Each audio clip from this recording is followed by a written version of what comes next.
உதயநிதிக்கு வேற வேலையே இல்ல, எப்ப பார்த்தாலும் கல்ல காட்டிக்கிட்டே இருக்காரு. நானாவது கல்ல தான் காட்டினேன், நீ முட்டு போட்டு என்னத்தை காட்டினீங்க?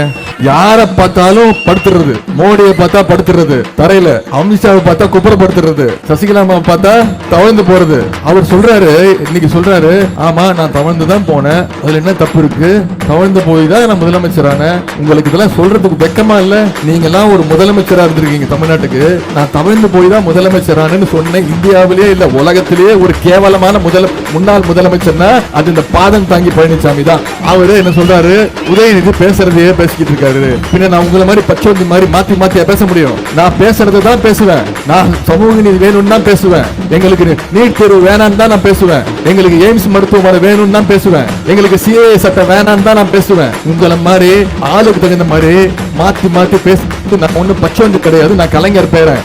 ஐபிஎல்லும் அதிமுக ஒண்ணு, ஓபிஎஸ் அணி, இபிஎஸ் அணி, மோடி அணி, சசிகலா அணி, ஜே தீபாவோட டிரைவரோட அணி, இப்படி அத்தனை அணிகள் இருக்கு.